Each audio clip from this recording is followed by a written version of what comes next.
Estamos gravando para quem está aí, para quem chegou mais cedo. Vamos lá. O Miguel dos Estados Unidos, perguntou para mim sobre como funciona aluguel de ações. Vocês já ouviram falar de aluguel de ações, algum de vocês? É, o Miguel, seu cunhado, Ludmila. Ele perguntou sobre aluguel de ações. Já ouviu falar? Já ouviram falar? Não. Tá, o aluguel é o seguinte, imagina que eu comprei uma ação e pretendo ficar com ela por um bom tempo. Então, já que eu vou ficar com ela parada, eu posso utilizar essa opção para ter um pouquinho mais de lucro sobre essa ação. Então, eu vou lá e eu libero ela para ser alugada, né? Como eu sou o doador da ação, né? Eu vou lá e deixo ela disponível para ser alugada. E com isso eu recebo uma parcelazinha do valor dela, né? Pequenininha, quando eu alugo a ação. Para você ter uma ideia, esses dias eu ganhei um centavo no aluguel do Bradesco, tá? Por alguns, não sei quantos dias, não estava informado, mas chegou uma notinha para mim no meu e-mail sobre o aluguel do Bradesco. Então, assim, depende, tá? Depende, mas vale a pena para quem está parado, com a ação parada, não pretende vendê-la, ficar com a ação disponível para aluguel. Para isso é muito fácil, você entra lá no... Depende da corretora, tem corretoras que têm a opção de aluguel, no meu caso é a XP, ela tem, então ela abriu, eu coloquei minhas ações, toda a minha carteira disponível para aluguel, então as pessoas conseguem alugar. Agora, por que alguém aluga uma ação? Imagina que uma ação, a pessoa faz uma previsão que a ação vai cair, vai baixar de valor, certo? Então ele fala assim, nossa, vai cair a ação, então eu vou fazer o seguinte, eu vou apostar na queda. Então o que ele faz? Ele aluga uma ação, então vamos pensar que a ação está custando R$10 e ele acha que a ação vai cair para R$5, né? Ele sabe que vai cair. Então ele vai lá e aluga uma ação e obtém uma ação, entre aspas, que está valendo R$10, tá? E aí ele vai pagar uma porcentagem muito baixinha para ter essa ação. Ele não precisa pegar o dinheiro e comprar a ação. Ele não precisa, ele vai estar com ela em mãos. Aí ele faz o seguinte, ele não comprou essa ação, ele já vai e vende essa ação para uma outra pessoa, uma ação que ele alugou. A hora que ele vende para uma pessoa, ele vendeu por R$10, ele ainda está no mercado lá em alta. Ele vende uma ação que ele não tem. Então ele já recebe, imagina que ele vendeu 100 ações por R$10, ele ganhou R$1.000, por exemplo. Então ele recebe R$1.000 por uma ação que ele não tem e ele pegou alugada de alguém. Passou-se, sei lá, 5 dias e a ação caiu de 10 para 5. O que ele vai? Ele vai no mercado, compra as ações e devolve a ação alugada. Só que no que ele comprou, ele zerou a operação, porque ele não tinha uma ação, certo? Ele comprou e devolveu a ação para o dono que ele alugou. Entenderam? Então ele paga um aluguel de, por exemplo, foi 5 dias depois, ele paga um aluguel de 5 dias, que é uma taxa muito baixa, certo? E ganhou R$5 numa operação, porque ele vendeu uma ação por 10 e comprou ela por 5. Então ele ganha lucro. Isso é chamado venda descoberta, tá? Venda a descoberto. Então é uma operação que muita gente faz quando aposta na queda do mercado. Fala, Sanderson! E aí é isso que eles fazem, tá? Então, aluguel de ações funciona dessa maneira. Como eu tenho algumas ações na minha carteira paradas, eu tenho sim a opção de aluguel de ações, tá? E de vez em quando aluga. A mais comum que me aluga é a Bradesco, tá? E aí varia. Tem meses que entra um pouquinho mais, tem vezes que entra, que nem eu falei, tem vezes que vem uma notinha de 1 centavo de operação, mas às vezes a pessoa aluga por um dia só, uma quantidade pequena, então você acaba não ganhando muito. Mas é uma opção, já que está lá para alugar, eu tenho disponível para aluguel. Entenderam? Miguel, a pergunta do Miguel está respondida. Aí o Josias, lá da Irlanda, perguntou sobre como faz para investir nos Estados Unidos, que ele mora na Irlanda. Aí ele acha meio estranho mandar o dinheiro para o Brasil e do Brasil investir nos Estados Unidos. Sim, existem corretoras americanas que aceitam não residentes, tá? Não residentes. Então elas aceitam pessoas de fora dos Estados Unidos. Estas corretoras, elas vão pedir alguns documentos. No caso, aí vai ter que ver qual é a situação de cada um. Se o cara está morando fora do Brasil, por exemplo, o Josias está morando na Irlanda, precisa ver que situação que você está lá na Irlanda, Josias, né, aí na Irlanda. mas ela vai pedir alguns documentos. Aí, se você tiver como um cidadão brasileiro, você vai ter que mandar seus documentos brasileiros. Se você já for um cidadão com dupla cidadania e tal, você pode mandar os documentos da Irlanda. E aí ela vai pedir esses documentos e você vai fazer. Tem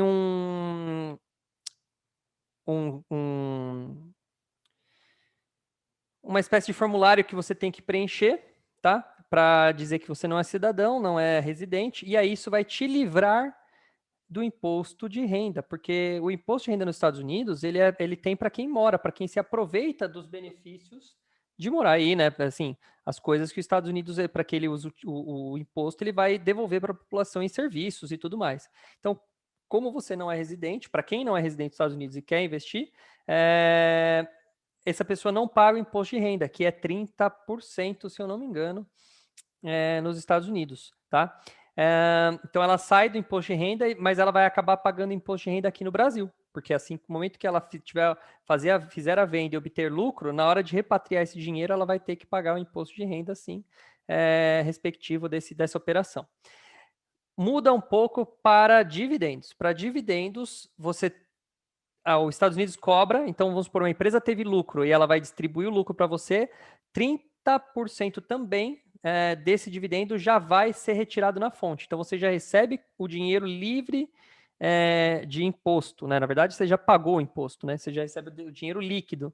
E aí, se você for repatriar esse dinheiro, ou seja, trazer de volta para o Brasil, como a alíquota do Brasil é um pouquinho menor, você não paga nenhuma outra taxa extra, você não tem a alteração. Então, também dá para fazer isso daí, de você trazer o dinheiro proveniente de lucros, né? E aí, como o Brasil tem uma alíquota menor, na verdade, o Brasil nem cobra, né, por dividendo se fosse ação nacional. Mas como os Estados Unidos cobrou e a alíquota é diferente, você não tem essa coisa. Mas é possível, sim, abrir pelas corretoras americanas. Existem corretoras como Passfolio, Nomad, Avenue, que são. Eu não entendi ainda judicialmente, talvez eu teria que conversar com um advogado tributário, alguma coisa assim, para entender um pouquinho melhor. Mas o que eu entendo é que essas corretoras elas são uma espécie de emulador da Bolsa de Valores americana. Então você compra através dela, tá? Você faz a transferência de dólar, mas ela é detentora das ações. Você é simplesmente um signatário, alguém que está ali só se aproveitando das diferenças, é quase igual um CFD lá, se aproveita das diferenças. Eu ainda vou entrar em contato com uma dessas corretoras para eles me explicarem certinho, mas creio eu que você não é o dono real da ação. Eu creio que a corretora, eu estou falando isso de chute, tá? Que ela é dona da ação e ela te dá a concessão de uso, tá? Dessa ação e todos os direitos, e é claro, ela cobra uma taxinha por segurar essa ação e facilitar, porque a burocracia para você abrir uma Passfolio, eu tenho conta na Avenue, ela é muito menor a burocracia, se abre facilmente, e não faz sentido uma corretora americana te cobrar tantos documentos e uma Passfolio, uma Avenue te abrir uma conta para você em 15 minutos, você está liberado para comprar ações americanas. Então, deve ter ela como intermediadora para poder facilitar as compras. Tá bom? Pergunta respondida. Aí o Josias falou da carteira dele aqui, né? B3, Ambev, PSSA, Vivo e Taesa. Bom, é difícil opinar sobre carteira, eu vou te falar das empresas que eu sei, porque eu não fico pesquisando todas as empresas na internet. A B3, ela está numa situação estável, então não é uma empresa que vai correr risco, porque ela é ação da própria Bolsa de Valores, o valor dela é bem legal, não tá ruim. A Ambev é uma empresa que, para longo prazo, também tenho muita crença nela, ela tem uma parte financeira muito boa. Não tenho muitas informações sobre a PSSA, e nem da Vivo. Eu sei que a Vivo está pagando muito bom dividendo. Essa é a única informação que eu posso dar. E a Taesa é uma boa pagadora de dividendos também, tá? Divisão em porcentagem de capital, cada um vai ter a sua. Ele está fazendo aqui uma carteira só com essas 20% de capital. Eu não entendi, porque ela sai um pouco daquilo que eu falo no curso, né? Vocês vão aprender ainda, o pessoal dessa turma vai aprender sobre divisão de carteira. 5 ações divididas iguais na carteira não me parece uma coisa muito prudente, porque tem outras formas de investimento, eu colocaria mais peso em outras, e eu colocaria um peso menor nas ações que eu acho que tem maior risco, então vale a pena eu deixar um pouco menor o peso do meu capital, tá bom, Josias? Então, é o máximo que eu posso falar sobre isso, tá? Fechou, galera? Alguém quer fazer alguma pergunta da aula passada? Ficou com dúvidas? Ou estamos bonitos para começar?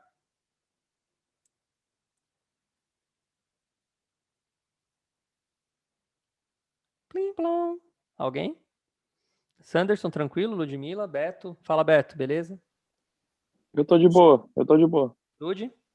Não, uma coisa, deixa eu te perguntar. Por exemplo, eu compro em 2 dias diferentes, eu compro o mesmo tipo de ação, Hum, né? hum. E aí eu quero vender. Eu tenho a possibilidade de eu vender ela separado ou só usando o preço médio? Por exemplo, se eu comprei uma ação ontem, né? Mas eu preciso, para eu não fazer day trade, eu preciso vender ela só no outro dia, né? Mas aconteceu de eu querer vender ela. Tem como eu vender ela separado ou só? Sim. Não tem como eu escolher qual ação eu vou vender? Não, você tem total liberdade. Você pode vender o que você quiser, a hora que quiser, o quanto você quiser. Isso é chamado de venda parcial, tá? Existem alguns caras que fazem a estratégia de venda parcial.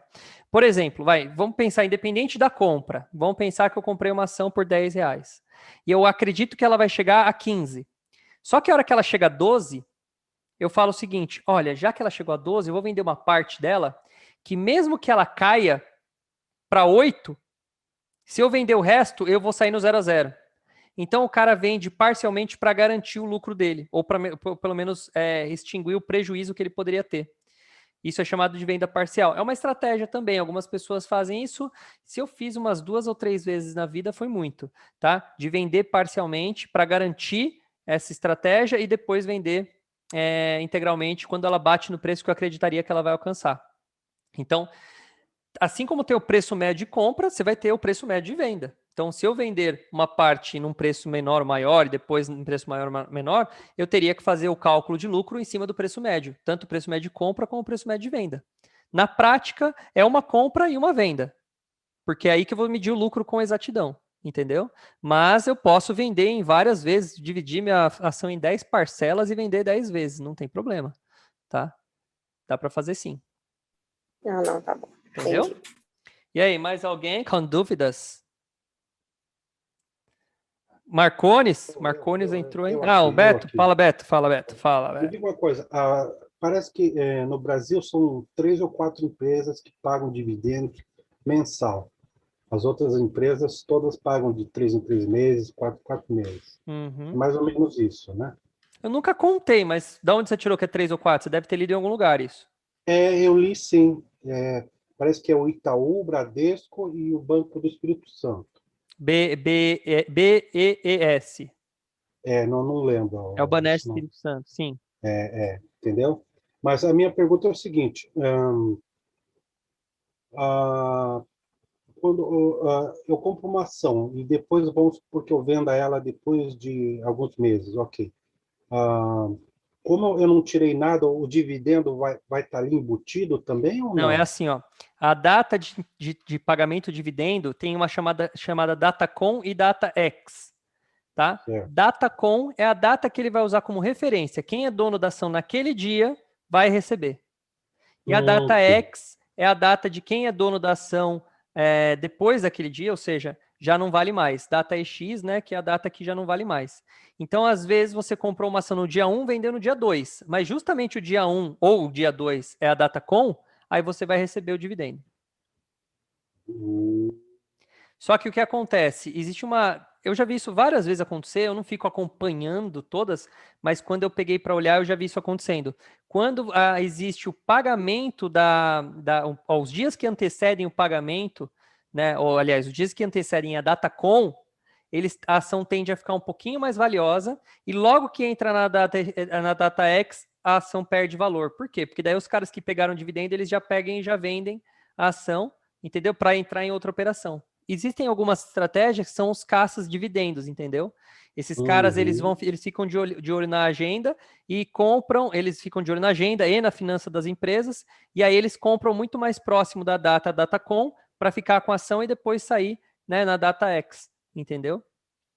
Entendi. Existe sim, algumas pessoas fazem isso. Aquele site Meu Dividendos tem a tem o calendário do ano inteiro de datas que vão sair as ações. Então, é uma estratégia você acompanhar as datas e ir pegando essa grana para você também. É uma estratégia trabalhosa, mas é uma trabalhoso, exato, mas dá para fazer. Se você tiver uns 100 mil reais e começar a pegar, poxa, você pega um dividendozinho aí de 5%, 6%, 7%, se for um pagamento anual, pô, né? É um dinheiro que você faz. Só que aí você corre o risco de logo depois da data com, né, ou seja, no dia seguinte, você vender ela com defasagem, né? Então, ou seja, você ganha no dividendo, mas você perde na revenda da ação. Entendi. Corre esse risco, né? Corre esse risco. Tá? Eu já peguei alguns casos, aliás, os que eu peguei, eu vi isso acontecer.